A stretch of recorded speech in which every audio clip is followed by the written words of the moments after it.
नवरात्र के तीसरे दिन मां चंद्रघंटा की पूजा।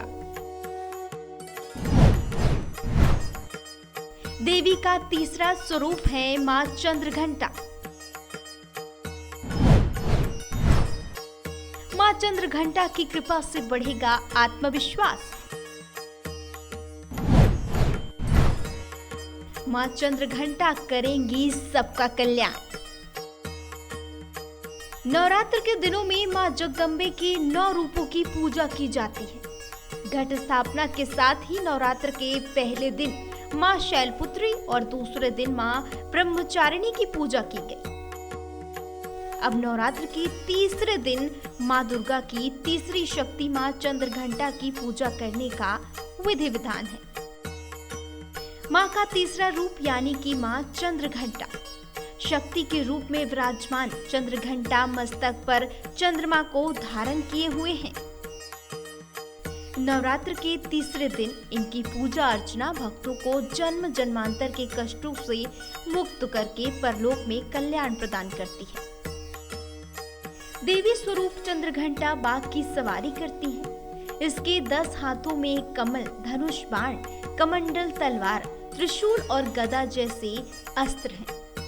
इसके कंठ में सफेद पुष्प की माला और रत्न जड़ित मुकुट शीर्ष पर विराजमान है।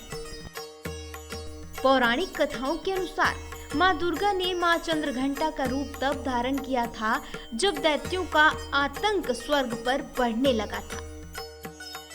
महिषासुर का आतंक और भयंकर युद्ध देवताओं से चल रहा था, क्योंकि महिषासुर देवराज इंद्र का सिंहासन प्राप्त करना चाहता था और स्वर्गलोक पर अपना आधिपत्य जमाना चाहता था। जब देवताओं को इसका पता चला तो सभी परेशान हो गए और भगवान ब्रह्मा, विष्णु और महेश के पास पहुंचे।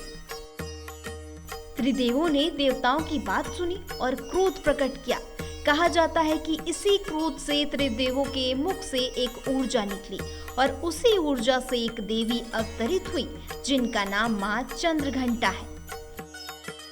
इसके बाद मां चंद्रघंटा ने महिषासुर का वध करके देवताओं और स्वर्गलोक की रक्षा की। मां चंद्रघंटा का मंत्र है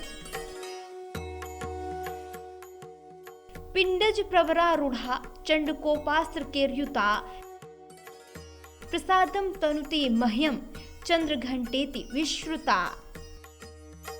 अपने दोनों हाथों से ये साधकों को चिरायु, आरोग्य और सुख संपदा का वरदान देती हैं। देवी का ये स्वरूप परम शांतिदायक और कल्याणकारी माना जाता है।